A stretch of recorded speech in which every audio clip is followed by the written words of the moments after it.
13 জুলাই বৃহস্পতিবার রাত 8টায় জাহিদ হোসেন আছে এডিটর্স লিগে। জানিয়ে দিচ্ছি শিরোনাম। ফরহাদ মজহার অপহৃত হননি, সরকারকে বিব্রত করা ও স্ত্রীর কাছ থেকে অর্থ আদায়ী লক্ষ্য ছিল দাবি আইজিপি।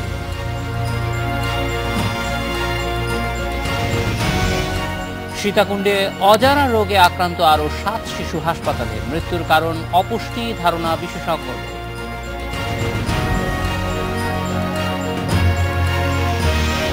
দেশের উত্তর ও মধ্যাঞ্চলের 13 জেলায় নদ নদীর পানি বাড়ছেই, খাদ্য সংকট ত্রাণের অপেক্ষায় দুর্গতরা।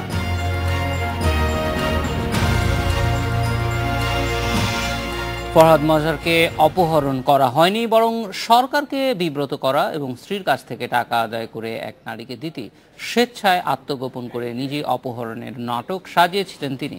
এসব তথ্য জানিয়েছেন আইজিপি AKM শহীদুল হক। দুপুরে পুলিশ সদর দপ্তরের সংবাদ সম্মেলনে আইজিপি বলেন, সিসিটিভি ফুটেজ এবং ফোন আলাপ থেকে এ বিষয়ে প্রমাণ মিলেছে। নাটক সাজানোর দায়ে ফরহাদ মজহারের বিরুদ্ধে আইনি ব্যবস্থা নেওয়ার বিষয়টি পর্যালোচনা করা হচ্ছে বলে জানান পুলিশ প্রধান। ফরহাদ মজহার 3 জুলাই ভোরে স্বাভাবিকভাবেই বাসা থেকে বের হন, যার প্রমাণ মিলেছে সিসিটিভি ফুটেজে। এর কিছুক্ষণ পর ভোর 5:29 পরিবারকে ফোন করে জানান তিনি অপহৃত হয়েছেন। সকাল 8টায় আদাবর থানায় জানানো হয় ঘটনাটি। নিখোঁজের অভিযোগের 18 ঘন্টা পর যশোরের অভয়নগর থেকে উদ্ধার করা হয় ফরহাদ মজহারকে। এরপর ঢাকায় এনে আদালতে জবানবন্দি নেওয়া হয়। ফরহাদ মজহারের এই অপহরণ কাণ্ড নিয়ে সংবাদ মাধ্যমে বিভিন্ন তথ্য ও সংবাদ প্রচার হয়, চলে নানা জল্পনা কল্পনা। অবশেষে 9 দিনের তদন্ত শেষে সংবাদ সম্মেলনে আসেন পুলিশ প্রধান, তুলে ধরেন তদন্তে পাওয়া তথ্য প্রমাণ এবং পুরো ঘটনা। তদন্তের জন্য সংগ্রহ করা সিসিটিভির ফুটেজে দেখা যায় 3 জুলাই বিকেল 4:41 ফরহাদ মজহার খুলনা নিউ মার্কেটের গেট দিয়ে ঢুকছেন। 5:17 গেট দিয়ে বের হতে যাচ্ছিলেন। কিছু একটা দেখে না বেরিয়ে এক কোনায় লুকিয়ে ব্যাগ থেকে কিছু একটা বের করছেন। 6:23 সিঁড়ি দিয়ে দ্বিতীয় তলায় উঠছেন ফরহাদ মজহার। এরপর 6:44 নিউ মার্কেট থেকে বের হয়ে যান তিনি। আরেকটি ফুটেজে দেখা যায় সন্ধ্যা 7:04 খুলনার নূর মার্কেটের একটি দোকানে দাঁড়িয়ে আছেন ফরহাদ মজহার। 7:23 দেখা যায় কাউকে ফোন করছেন তিনি। ওই দোকানে 24 মিনিট অবস্থান করেন মজহার। পুলিশ প্রধান জানান, এই সময়ে মোবাইল ব্যাংকিং এর মাধ্যমে 2 দফায় 15,000 টাকা পাঠান ফরহাদ মজহার। খুলনা সদরের হানিফ বাস কাউন্টার থেকে মোহাম্মদ গফুর নামে ঢাকার একটি টিকিট কাটেন তিনি, কিন্তু মোবাইল নম্বর দেন নিজেরই। এই বাস থেকে যশোরের অভয়নগর থেকে ফরহাদ মজহারকে উদ্ধার করা হয়। সংবাদ সম্মেলনে আইজিপি জানান, আদালতের জবানবন্দিতে ফরহাদ মজহার অপহরণকারীদের কাছ থেকে মুক্ত হওয়ার বিষয়ে যে বক্তব্য দিয়েছেন তার সত্যতা মেলেনি। তদন্তের তথ্য উপাত্ত যা আছে, অকাট্য তদন্ত, তাতে বোঝা যাচ্ছে উনি অপহৃত হন নাই। এটা কোনো অপহরণ ঘটনা না, এবং ওনার যে মুভমেন্ট খুলনাতে এবং পরবর্তীতে তাই স্পষ্ট প্রমাণ করে উনি স্বেচ্ছায় গেছেন। পুলিশ প্রধান আরো জানান, ভোরে বাসা থেকে বের হওয়ার পর আইন শৃঙ্খলা বাহিনী মজহারকে উদ্ধারের আগ পর্যন্ত একটি ফোন থেকে স্ত্রীকে 10 বার এবং এক নারীকে 6 বার ফোন করেন। ফরহাদ মজহারের সাথে সে আগের দিন 2 তারিখে দীর্ঘক্ষণ কথা বলছে, উদ্বেগ উৎকণ্ঠা ছিল, কি করা যায়, এখন কি হবে, টাকা লাগবে, পয়সা লাগবে, এইসব কথা। তো এই কথা শুনে ফরহাদ মজহার নিজেও কিন্তু উদ্বিগ্ন হয়ে গেছেন, কি করা যায়। ফরহাদ মজহারের বিরুদ্ধে আইনি ব্যবস্থা নেওয়া যাবে কিনা পর্যালোচনা করা হচ্ছে বলেও জানান পুলিশ মহাপরিদর্শক। অপহরণকারীদের কবলে থাকা অবস্থায় ফরহাদ মজহারকে অপহরণের অভিযোগ নিয়ে যারা সরকার এবং আইন শৃঙ্খলা বাহিনীর দিকে আঙুল তুলেছেন তাদের সমালোচনাও করেন পুলিশ প্রধান। Masudur Rahman, independent news, Dhaka.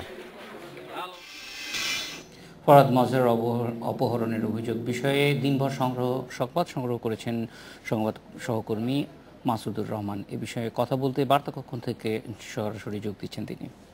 স্বাগত মাসুদ।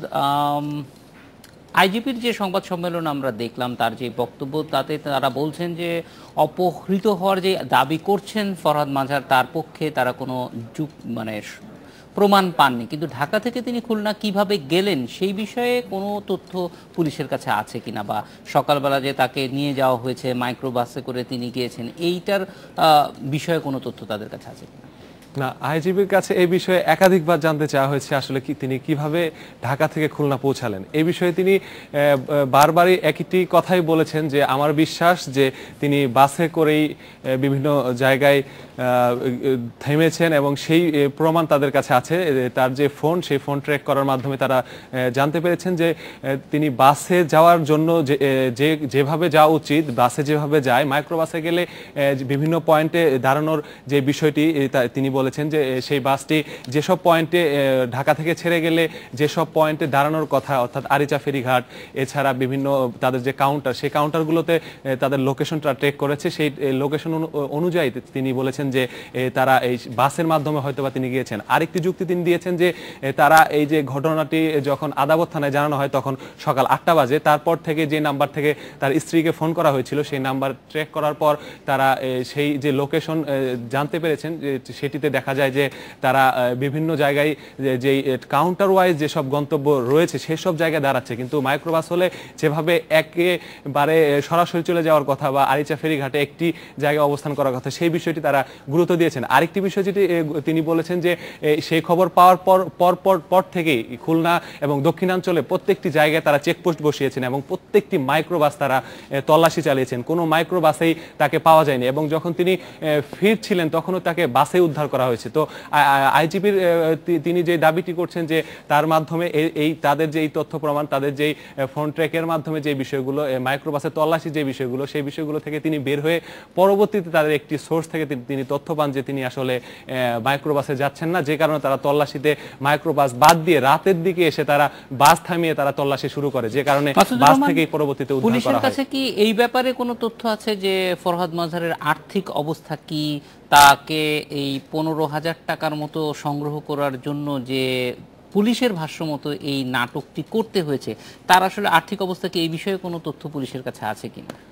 আসলে আর্থিক অবস্থার যেই অর্থে যেই অ্যামাউন্টটা এখানে এসেছে সেটি মূলত যেভাবে পুলিশ পরিদর্শক জানিয়েছেন যে সেটি হচ্ছে যে তিনি যে এক নারীর সাথে গত 3 জুলাই তিনি নিখোঁজ হওয়ার আগে 2 জুলাই রাতে তিনি সেই নারীর সাথে কথা বলেন। সেই নারীর মাধ্যমেই তিনি আসলে সেই নারী তাকে বিভিন্ন ধরনের অসুস্থতার কথা বলে, যেটি আইজিপি দাবি করেছেন যে সেই নারীর মাধ্যমে তিনি উদ্বিগ্ন হন। তার যেই সংবাদটি যে তিনি তার হয়তো বা কোনো বড় ধরনের অসুস্থতার কারণ সেই নারীটি আইজিপির সেই তদন্তে বেরিয়ে এসেছে। সেই নারীটি ফরহাদ মজহারকে বলেন যে তিনি খুবই গুরুতর একটি অসুখে তিনি আক্রান্ত, সেই অসুখের জন্য বড় ধরনের কিছু আর্থিক সহায়তা তার লাগবে। এই জন্যই কিন্তু তিনি এই অপহরণের নাটক সাজিয়েছে এবং তার স্ত্রীকে বলেছে যে 35 লাখ টাকা তার জন্য রেখে দিতে। এবং আইজিপির যে ফোন ট্যাগের কথা বলছে, সেই কল লিস্ট তারা হাতে পেয়েছে। সেই কল লিস্টে তিনি বলেছে যে তার স্ত্রীর সাথে 10 বার এবং সেই নারীর সাথে 6 বার তিনি এই অপহরণের অবস্থায়, অর্থাৎ সকাল ভোর যে বাসা থেকে বের হয়ে যায় এবং সন্ধ্যা পর্যন্ত তার যে তাদের যে ফোন আলাপ, সেই ফোন আলাপে 10 বার তার স্ত্রীর সাথে এবং 6 বার সেই অজ্ঞাত নারীর সাথে তারা কথা বলে। তার আইজিপির সাথে জানতে চাওয়া হয়েছিল যে সেই নারীটি আসলে কি তার কোনো পরিচয় পাওয়া গিয়েছে কিনা। তো তিনি বলেছেন যে সেই নারীটি হচ্ছে তার যে একটি সংগঠন রয়েছিল, সেই সংস্থা রয়েছিল, সেই সংস্থায় টাঙ্গাইলে থাকা অবস্থায় তিনি তার সাথে পরিচয় হয় এবং তাদের মধ্যে একটি সম্পর্ক গড়ে ওঠে। সেটি স্ত্রী জানার পর সেই সম্পর্কের স্ত্রীর মাধ্যমে তাকে চাকরিচ্যুত করা হয় সেই সংস্থা থেকে। মাসুদুর রহমান, এই যেই নারীর কথা বলা হচ্ছে অর্চনা, তিনি এখন কোথায় আছে পুলিশ জানেন? পুলিশের কাছে এই বিষয়েও জানতে চাওয়া হয়েছিল। পুলিশ যেটি বলেছে যে তাদের যেহেতু সেই ফোন আলাপের যে কল লিস্ট তারা পেয়েছে, সেই কল লিস্টে যেহেতু সেই নারী এসেছিল, সেই নারীকে তারা সেদিন থেকে তার নাম্বারও ট্র্যাক করা হয় এবং তাকে প্রথম দিকে উত্তরায় এবং পরবর্তী চট্টগ্রাম থেকে তাকে উদ্ধার করে আনা হয়। তো যেহেতু এই নারীর এই সাথে সম্পৃক্ততা আছে, সেহেতু তাদের বিষয়ে তারা তথ্য আদান প্রদান করার চেষ্টা করছে, কিন্তু আমাদেরকে এখন জানায়নি যে সেই নারী কোথায় আছে। তবে পুলিশ মহাপরিদর্শক জানিয়েছেন যে তিনি আদালত তাকে যখন চট্টগ্রাম থেকে আনা হয় ঢাকায় এবং তিনি আদালতে সাক্ষ্য প্রমাণ দিয়েছেন যে তিনি ফরহাদ মজহারের সাথে কথা বলেছেন, যে যেই টাইমে ফরহাদ মজহার খুলনায় ছিল তখন সেই নারীকে ফরহাদ মজহার জানিয়েছেন যে তিনি অপহৃত হননি, তিনি নিজে সুস্থ আছেন, স্বাভাবিক রয়েছেন। এই বিষয়গুলো সেই নারী জবানবন্দিতে জানিয়েছেন। চাই যে এই পুলিশের যে আজকে যেই বক্তব্য, সেইটির পরিপ্রেক্ষিতে ফরহাদ মজহার বা তার পরিবারের পক্ষ থেকে কোনো ধরনের বক্তব্য সংবাদ মাধ্যমকে দেয়া হয়েছে কিনা? না, এই সংবাদ সম্মেলনের পরবর্তীতে ফরহাদ মাজারের এক নিকটাত্মীয় ফোন নাম্বার আমি নিজে থেকে যোগাযোগ করার চেষ্টা করেছিলাম। তারা বলেছে যে এ বিষয়ে তারা এখনো ভাবছেন, তারা আসলে এই বিষয়ে কোনো ধরনের মন্তব্য করবেন কিনা। এই যে তাদের যে পুলিশ মহাপরিদর্শকের যে দাবি, সেই দাবির পরিপ্রেক্ষিতে তাদের কোনো কথা আছে কিনা বা এই দাবিকে তারা মেনে নিচ্ছেন কিনা, সেই বিষয়গুলো কিন্তু তারা এড়িয়ে গেছে। তারা বলেছেন যে হয়তোবা তারা আনুষ্ঠানিকভাবে কিছু জানাবেন, হয়তো এটি সিদ্ধান্ত পরবর্তীতে জানানো হবে। মাসুদুর রহমান, অনেক ধন্যবাদ আমাদের সঙ্গে যোগ দেওয়ার জন্য। এই স্পিকে নিচ্ছে একটা ভিডিও।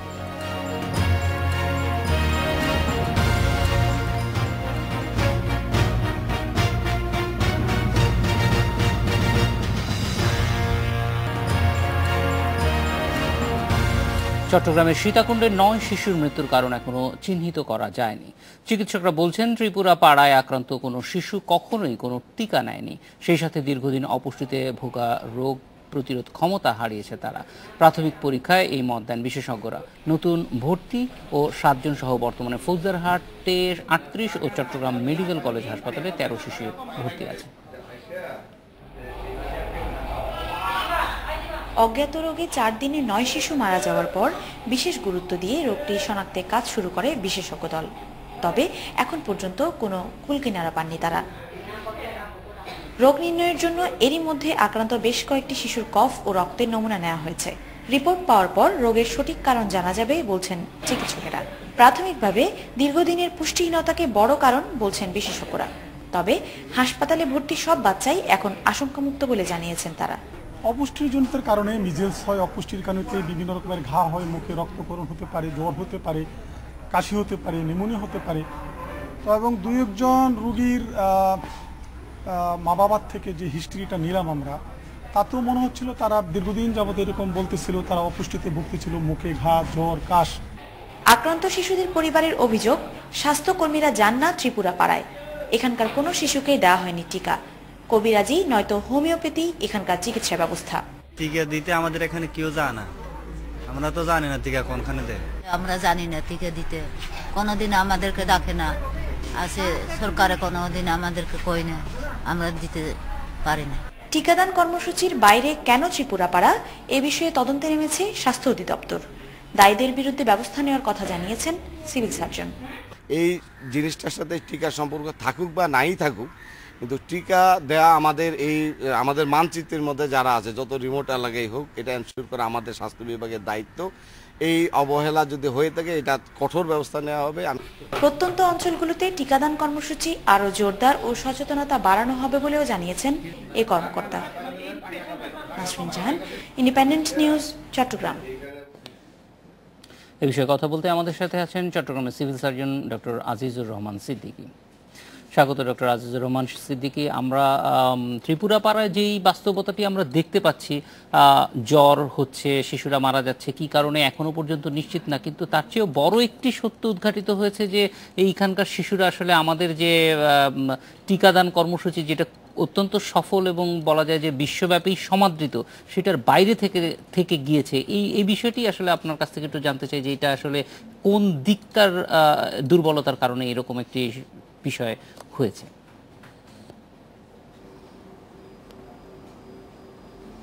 ধন্যবাদ। বিষয়টি আজকে আমরা ঢাকা থেকে যে বিশেষজ্ঞ দল আসছে তাদের মাধ্যমে আমরা জানলাম যে সেখানের শিশুরা অনেক দিন ধরে অপুষ্টিতে ভুগছে, তার মধ্যে অনেকেই টিকা পায়নি। তো এই বিষয়টি জানার পরপরই আমি 3 সদস্যের একটি তদন্ত কমিটি করেছি। আগামী 72 ঘন্টার মধ্যে তারা রিপোর্ট দেবে। এই দায়ীদের বিরুদ্ধে কঠোর ব্যবস্থা নেওয়া হবে এবং এই বিষয়ে আমরা দ্রুত ব্যবস্থা নেব। ইতিমধ্যেই আজকে বিকেলে আমি আমাদের ওই এলাকার এমপি মহোদয়, জেলা প্রশাসক মহোদয়, ঢাকা থেকে যে আমাদের উচ্চ ক্ষমতা সম্পন্ন তদন্ত টিম এসেছে, সবাই সেখানে স্পটে যাই। সেখানে আমরা তাদের সাথে যোগাযোগ করি এবং সবার সামনে যে বিষয়টি জানতে পারি সেটা হচ্ছে ওই এলাকাটা হচ্ছে একটা গণবিচ্ছিন্ন এলাকা। পাহাড়ের উপরে 2টো তিপ্রা পরিবার থাকে, গোত্র থাকে। তারা কখনোই অ্যালোপ্যাথিক চিকিৎসা নেয় না, তারা বাচ্চাদের স্কুলে পড়ায় না, তারা টিকা কেন্দ্রে যায় না এবং ওরা আমাদের টিকাকর্মী যারা আগে যেত তাদেরকে বাচ্চাদের টিকা দিলে বাচ্চারা কান্না করতে বলে ওদেরকে দেখাতো, ভয় দেখাতো এবং বলতো আমাদের নানি দাদি বাবা মা কাউই আমরা টিকা নেই নাই, এদেরও টিকা নেওয়ার দরকার নাই। তবে এই বিষয়টা আমাদের টিকাকর্মী কেন আমাদের উপজেলা কর্মকর্তাকে জানায়নি, এটা তার গুরুতর অপরাধ। সেজন্য আমরা তদন্ত করে তার বিরুদ্ধে কঠোর ব্যবস্থা নেব। তবে আমরা আরও জেনেছি ওই মিটিংয়ে সবার সামনে তারা বলেছে যে বাচ্চারা যে ওষুধগুলো মুখে খেতে হয়, যেমন পোলিও টিকা, কৃমিনাশক বড়ি, ভিটামিন এ ক্যাপসুল, সেগুলো খেত, কিন্তু ইঞ্জেকশনের ভয়ে বাচ্চারা দিত না এবং গার্জিয়ানরাও সহযোগিতা করতো না, মারা সহযোগিতা করতো না। কিন্তু যাই হোক, আমাদের টিকাকর্মী কেন সেটা জানালো না, সেটা আমরা কোনোভাবেই ক্ষমা করব না। আর আমরা সেখানে আগামীকাল স্বাস্থ্য অধিদপ্তর থেকে আমাদের ইপিআই এর ডিপিএম মহোদয় আসছেন, আমরা সেখানে একটা টিকা কেন্দ্র করছি এবং আজকে জেলা প্রশাসক, আমি, এমপি মহোদয় সহ সবাই ওদেরকে মোটিভেট করেছি। ওদের কিছু মুরব্বী আছে, ওরা বাচ্চাদের স্কুলে পড়তে দেয় না, ডাক্তারের কাছে যেতে দেয় না এবং জীবনে প্রথম ওরা নাকি হসপিটালে ভর্তি হয়েছে। তো এই সভ্য জগতের মধ্যে এরকম একটা এলাকা থাকবে, এটা আমরা কখনোই কাম্য করি না। আমরা আজকে জেলা প্রশাসক মহোদয় সহ সবাই ঠিক করেছি, আপাতত রুগীগুলা মোটামুটি সেটেল, এরা অপুষ্টিতে ভুগছে, সেই জন্য আমরা ব্যবস্থা নিচ্ছি এবং আজকে আমরা হাসপাতালগুলোতে ভর্তি রুগীদের পুষ্টিকর খাবার দিচ্ছি এবং সেখানে আমরা স্বাস্থ্য বিভাগ থেকে আজকে প্রতিটি পরিবারকে পুষ্টিদায়ক কিছু খাবার দিয়েছি, সিদ্ধ ডিম, কলা, চাল, ডাল, চিনি, দুধ এগুলো। এবং আমরা মনে করি যে গত একদিনে পুষ্টিকর খাবার দেওয়ার ফলে তাদের উন্নতি হয়েছে এবং টিকা কার্যক্রম আমরা শুরু করব, তাহলে এটা আরও বেগবান হবে। এই তদন্তের জন্য ঢাকার থেকে যারা এসেছেন তারা সমস্ত ভর্তি রুগীদের রক্ত, প্রস্রাব, মুখের লালা নিয়েছেন, তারা এলাকা ঘুরেছেন, তারা 7-8 দিন পর রিপোর্ট দেবেন। সেই রিপোর্ট যে জীবাণু পাওয়া যায় সেই অনুযায়ী ব্যবস্থা নেব। তবে টিকা যেন দেয় সেই জন্য আমরা প্রথমে সামাজিক আন্দোলনের মাধ্যমে তাদেরকে মোটিভেট করব এবং ইনশাল্লাহ আমরা খুব দ্রুতই সেখানে সমস্ত বাচ্চাদেরকে টিকার আওতায় আনব। আর এই যে রোগ, এটা প্রাথমিকভাবে আমাদের ঢাকার স্যাররা মনে করছেন যে এখানে মারাত্মক দীর্ঘদিনের অপুষ্টির কারণে এটা ঘটেছে। এই এলাকার মানুষ খুবই নিম্নবিত্তের, তারা বাচ্চাদের খাওয়াতে পারে না, এদের অনেকেরই রক্তশূন্যতা, পটাশিয়াম কম, এদের শরীরে বিভিন্ন ধরনের রোগ প্রতিরোধ ক্ষমতা কমে যাওয়ায় অসুখে তারা আক্রান্ত। এবং গত একদিনে দেখেছি ওদের দুধ ডিম দেওয়ার ফলে ওরা অনেকটাই সুস্থ হয়ে উঠছে এবং আমাদের বিশ্বাস ঢাকা থেকে রিপোর্ট আসা পর্যন্ত তারা এখানে সরকারিভাবে আমরা সকল চিকিৎসার ব্যবস্থা করছি, পুষ্টিকর খাবার দিচ্ছি, এরা আশা করি ভালো হয়ে যাবে, দুশ্চিন্তার কিছু নাই। এবং এলাকাতেও আমরা পুষ্টিকর খাবারের ব্যবস্থা করছি, অপুষ্টিটা কেটে যাবে। ভবিষ্যতে আমরা নিয়মিত পুষ্টির প্রোগ্রাম রাখবো, টিকার কার্যক্রমটাও করব, যারা দায়ী তদন্ত কমিটি অনুযায়ী তাদের বিরুদ্ধে কঠোর ব্যবস্থা নেব। জি, জনাব আজিজুর রহমান সিদ্দিকী, অনেক ধন্যবাদ আমাদের সঙ্গে যোগ দেওয়ার জন্য। হেরিটেজ উইকে নিচ্ছে আরও একটা বিরতি।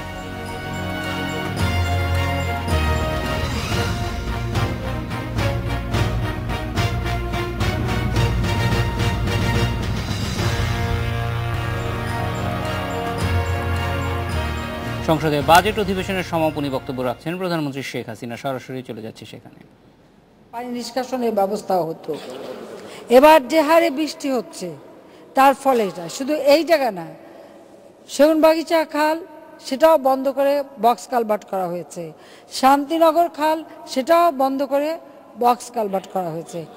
মতি ঝিল, যে ঝিল একটা বিশাল ঝিল, ছোটবেলা নৌকায় করে আমরা মতিঝিল পার হয়ে গেছি, সেই ঝিলটাই বন্ধ করে দিয়েছে। এখন মতিঝিল নামে আছে, কিন্তু সে কেউ কিন্তু এখন আর ওই ঝিল কোনোদিন দেখেনি, কেউ জানবেও না ওই মতিঝিল কি। আসলে ওটা তো মতিঝিল, একটা ঝিল, বিরাট ঝিল ছিল। ধোলাই খাল বন্ধ করা হয়েছে। এখন প্রশ্ন, এগুলি বন্ধ করলো কে? আওয়ামী লীগ সরকার করেনি। এবং যতগুলি পুকুর, সব পুকুরের মধ্যে দালান উঠে গেছে। আমি ক্ষমতা আসার পরে কিন্তু আমি এগুলি বন্ধ করতে দেইনি, কিন্তু এটা বন্ধ করেছেন। প্রথম আইয়ুব খান শুরু করেছে, মতিঝিল আইয়ুব খান বন্ধ করে দিয়ে গেছে। এরপর জিয়াউর রহমান এসে গাছ কাটা এবং এই খাল বা পুকুর টুকুর বন্ধ করা, আর পান্থপথ থেকে শুরু করে সেগুনবাগিচা খাল, এবং শান্তিনগর খাল, এগুলি কিন্তু জেনারেল এরশাদ সাহেব ক্ষমতা এসেই বন্ধ করেছেন, যার জন্য আজকে ওই ধানমন্ডি এখন ধানমন্ডি নদী হয়। এটা যদি বন্ধ না করতেন, এখানে যদি খোলা খালটাকে সংস্কার করে দিতেন, দুপাশে রাস্তা করে, এবং ওখানে যদি একটা ছোট ব্রিজ করে দিতেন হাতের ঝিলের সামনে সোনারগাঁয়ের ওই জায়গাটায়, তাহলেই কিন্তু আর এই ক্ষতিটা হতো না। ঢাকা শহরে যতগুলি পুকুর ছিল, যতগুলি খাল ছিল, সবই প্রায় বন্ধ। এবং মাননীয় বিরোধী দলের নেতা জ্ঞাতার্থে বলছি, আমার কিন্তু একটা সুস্পষ্ট নির্দেশনা আছে, যেখানে হাউজিং করা হবে, যেখানে ইন্ডাস্ট্রিয়াল বেল্ট করা হবে, যেখানে যা হবে প্রতিটি জায়গায় জলাধার থাকতে হবে। এবং জলাধার সংরক্ষণ আইন আমি করে দিয়েছিলাম, এবং এই জলাধার সংরক্ষণের জন্য ব্যবস্থা নিয়েছি। তার জন্য অনেক পত্রিকা, যারা বিশেষ করে ভূমি খেকো, যারা পত্রিকার মালিক, যারা টেলিভিশনের মালিক, তারা তো এর বিরুদ্ধে বহু কিছু লিখে টিকে, আমার তখন প্রতিমন্ত্রী মান্নান খান, তাকে তো একেবারে মানে আমরা যেহেতু ড্যাব করলাম তার জন্য কত রকমের কথা, এবং তাকে নিজেরা চুরি করে যে এত বড় লোক সেদিকে হুঁশ নাই, তাকে চোর বানানো, তাকে বিরুদ্ধে লেখা নানা রকম অবস্থা তার সৃষ্টি করেছে।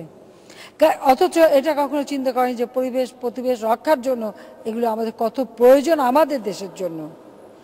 কিন্তু আমরা ইতিমধ্যে প্রচেষ্টা চালাচ্ছি। বসুন্ধরা যেখানে হয়ে গেছে সেখানে কিন্তু বিল ছিল, সেখানে আগুন লাগলে তার পানি আনতে হয় হোটেল সোনারগাঁর সুইমিং পুল থেকে, অথচ যেখানে জলাধার ছিল করতে পারতো, কিন্তু জলাধারটা রেখেই। আমি সরকার আসার পরে যখন দেখলাম নিকুঞ্জ এয়ারপোর্টে যাওয়ার সময় হাতের বাঁ দিকে, সেটাকে যখন করা হচ্ছে, সাথে সাথে সেখানে 100 প্লট বন্ধ করে আমি সেখানে লেক কেটে দিলাম। আমার ইচ্ছা ছিল এই লেকটা একেবারে আমরা এখন যেটা আপনার হাসপাতাল করেছি, কর্মটালা হাসপাতাল, এর সঙ্গে সম্পূর্ণ সংযুক্ত করেই এটা করা হবে।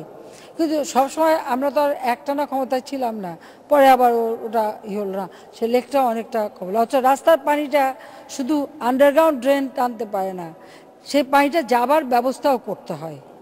যেমন সচিবালয় আমি 96 সালে সরকার এসে দেখি বৃষ্টি নামলে হাঁটু পানি, সেটার পানি নিষ্কাশনের ব্যবস্থা আমি করে দিয়েছি। সংসদে বক্তব্য দিচ্ছিলেন প্রধানমন্ত্রী শেখ হাসিনা। 1 মিনিট 20 সেকেন্ডের একটা বিরতির পর ফিরছি এডিটর্স পিকে। উত্তর ও মধ্যাঞ্চলের 13টি জেলায় বন্যায় পানি বাড়ছে।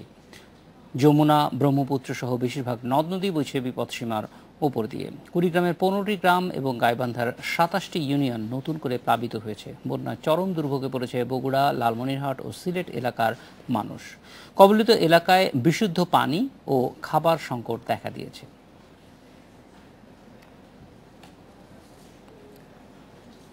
বন্যা পরিস্থিতি ও ত্রাণ বিতরণের বিষয়ে কথা বলতে আমাদের সঙ্গে আছেন বগুড়া থেকে পানি উন্নয়ন বোর্ডের নির্বাহী প্রকৌশলী মোহাম্মদ রুহুল আমিন, সিলেট থেকে সহকর্মী আল আজাদ।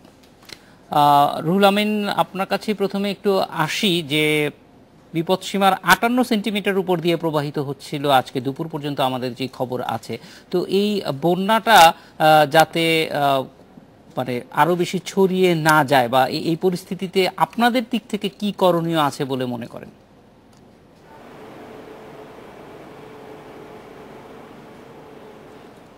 একটু কাইন্ডলি আবার একটু মানে প্রশ্ন করবেন। জি জনাব রুহুল আমিন, আমি জানতে চাচ্ছি যে পানি উন্নয়ন বোর্ডের কি ধরনের প্রস্তুতি আছে এই বন্যার বিষয়ে, যাতে বন্যাটা ছড়িয়ে যেতে না পারে। আচ্ছা, আসলে আজকে সারিয়াকান্দি যমুনা নদীর সারিয়াকান্দি পয়েন্টে পানি সমতল আপনি বললেন যেটা, যে 58 সেন্টিমিটার উপরে ছিল বিপদসীমার, এবং বিগত কয়েকদিন যাবতই এক নাগারে পানি বৃদ্ধির পর গতকাল সন্ধ্যা থেকে এই পানি স্থির অবস্থায় এসছে। তো আমাদের, আপনি জানেন যে আমাদের ব্রহ্মপুত্র ডানতীর বন্যা নিয়ন্ত্রণ বাঁধ, এটা 60-এর দশকে আইডিএর অর্থায়নে এটা বাস্তবায়ন করা হয়, এবং এই ব্রহ্মপুত্র বাঁধের কারণে গাইবান্ধা, সারিয়াকান্দি, বগুড়ার আরও 2টি উপজেলা সোনাতলা, ধুনট এবং সিরাজগঞ্জ জেলা সব কয়টি এখন বন্যামুক্ত আছে। তো আমরা এই বন্যা নিয়ন্ত্রণ বাঁধ সর্বক্ষণিক মনিটরিংয়ে রেখেছি, যাতে করে যে কোনো ধরনের ঝুঁকিপূর্ণ পরিস্থিতির শিকার না হই আমরা, এবং সার্বক্ষণিক আমরা তদারকি করছি এবং বন্যা পর্যবেক্ষণ করছি। তবে যেহেতু বিগত 48 ঘন্টায় ব্রহ্মপুত্র নদের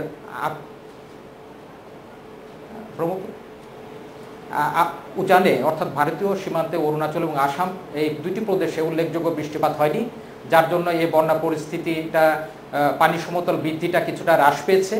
এবং যেহেতু আমাদের ইন্ডিয়ান মেট্রোলজিক্যাল ডিপার্টমেন্টের যে পূর্বাভাস সে অনুসারে আগামী কয়েকদিন উল্লেখযোগ্য বৃষ্টিপাত নেই ভারতীয় সীমান্তে, এবং পাশাপাশি যেহেতু গঙ্গা নদীর পানি সমতলও বিপদসীমার যথেষ্ট নিচে, তা আমরা আশা করছি আগামী 2-1 দিনেই আমরা বন্যা পরিস্থিতি বেশ উন্নয়ন লক্ষ্য করব। জনাব রুহুল আমিন, বাঁধগুলি আমরা দেখি যে অনেক সময় খুবই ঝুঁকিপূর্ণ অবস্থায় থাকে, সেটি সবসময় মনিটরিংয়ে আপনাদের কি ব্যবস্থা আছে? এবং বিশেষ করে যখন বন্যা হয় তখন বাঁধের ভেতরে যারা কবলিত হন তারা অনেকেই বা একটা বড় অংশই বাঁধে আশ্রয় গ্রহণ করেন, ফলে তাদেরকে আশ্রয় দেওয়ার মতো পরিস্থিতি বাঁধগুলির আছে কিনা, বা এই ক্ষেত্রে নতুন করে ভাবার প্রয়োজন আছে কিনা?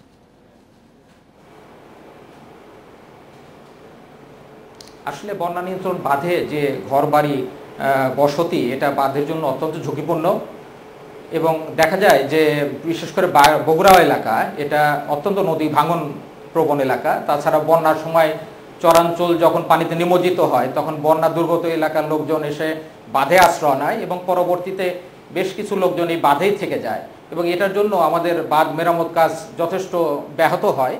তবে এটা যদি হয়তো আমাদের যথেষ্ট পরিমাণে ফ্লাড শেল্টার যদি থাকতো, কিংবা এই বন্যা দুর্গত কিংবা নদী ভাঙনের যে ভিকটিম যারা, তাদেরকে যদি পুনর্বাসন করার সুযোগ থাকতো, তাহলে আমার মনে হয় বাঁধটা অনেকখানি ঝুঁকিমুক্ত হতো।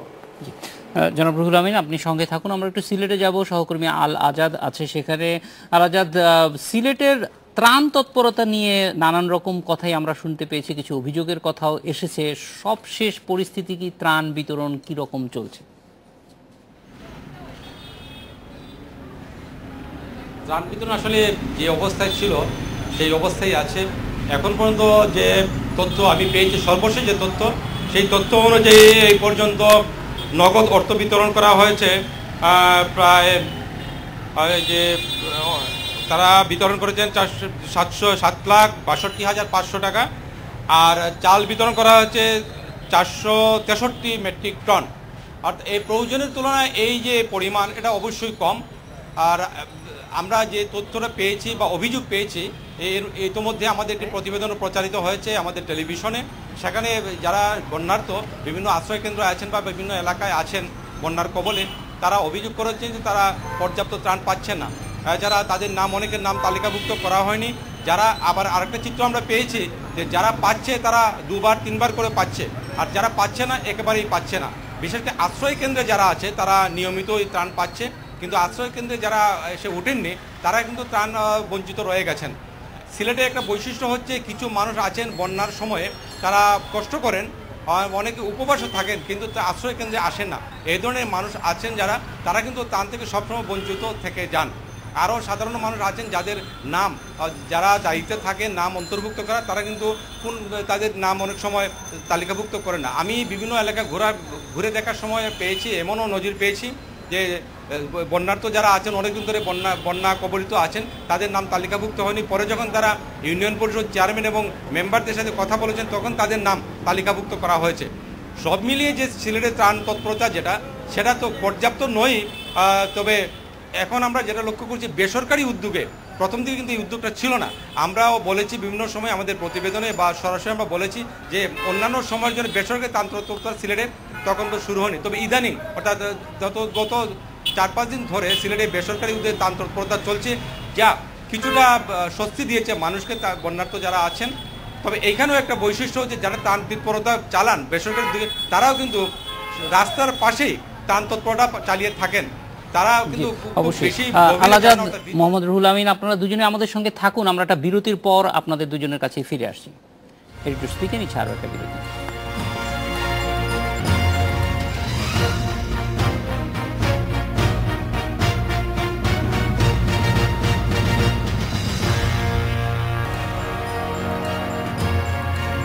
বন্যা পরিস্থিতি ও ত্রাণ বিতরণ বিষয়ে আমাদের সঙ্গে আছেন বগুড়া থেকে পানি উন্নয়ন বোর্ডের নির্বাহী প্রকৌশলী মোহাম্মদ রুহুল আমিন এবং সিলেট থেকে ব্যুরো প্রধান আল আজাদ।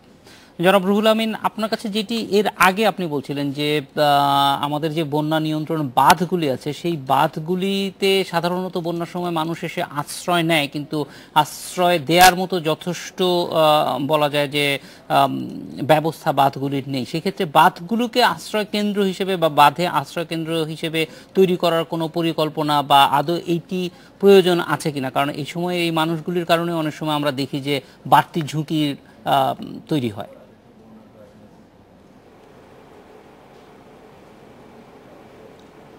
আসলে বন্যা নিয়ন্ত্রণ বাঁধ তো মূলত বন্যা মানে যাতে করে বন্যার থেকে প্রজেক্টের অভ্যন্তরে যেসব লোকজন আছে তারা বন্যামুক্ত থাকে এই জন্য মানে এটা নির্মাণ করা। এখানে তো আসলে আশ্রয় দেওয়ার সে ধরনের সুযোগ নেই। তবে আমরা এই বন্যা দুর্গত যে লোকজন আছে তাদেরকে বন্যাকালীন সময়ে আশ্রয়ের জন্য হয়তো যদি যেমন সাইক্লোন শেল্টার নির্মাণ করা হয়েছে দেশের বিভিন্ন কোস্টাল বেল্টে, এখানেও যদি সেই ধরনের ফ্লাড সেন্টার নির্মাণ করা হয় কিংবা একটা পুনর্বাসন কেন্দ্র যদি নির্মাণ করা হয় তাহলে হয়তো বাঁধ থেকে বাঁধে আশ্রয় না নিয়ে আমরা ঠিক বন্যামুক্ত সেসব এলাকাতে এই সব লোকজনকে বন্যাকালীন সময় আশ্রয় দিতে পারি। ফলে সাইক্লোন শেল্টারের মতো যদি বন্যা এলাকাগুলো, কারণ আমরা কোন কোন এলাকা স্বাভাবিক বন্যা সেইগুলি তো আমাদের ইতিমধ্যেই চিহ্নিত এবং সেটার উপর ভিত্তি করেই কিন্তু বাঁধগুলি দেওয়া হয়েছে, ফলে এটা পরিকল্পনা নিয়ে আসাই খুব সম্ভব।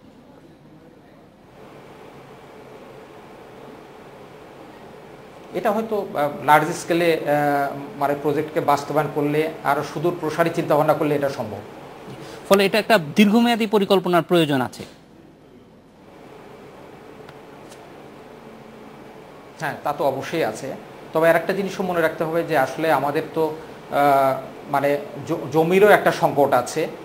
তো সব কিছু মিলিয়েই যদি আমরাকে প্রকল্প প্রস্তুতের সময় যদি এইভাবে এই জিনিসগুলোকে অ্যাড্রেস করতে পারি যে ঠিক আছে বন্যা নিয়ন্ত্রণ বাঁধ যখন নির্মাণ করব, রুহুল আমিন সাহেব, মানে একটু বহুমুখী ব্যবহার যদি করা যায় বাঁধ এবং বাঁধ এলাকায় তাহলে হয়তো এটা সুফল পাওয়া যেতে পারে।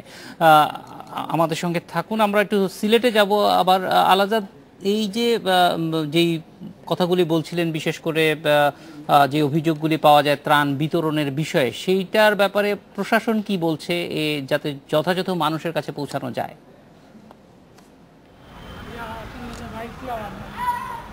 এই ব্যাপারে আমি কথা বলেছিলাম সিলেটের জেলা প্রশাসক রাহাত আনোয়ারের সাথে।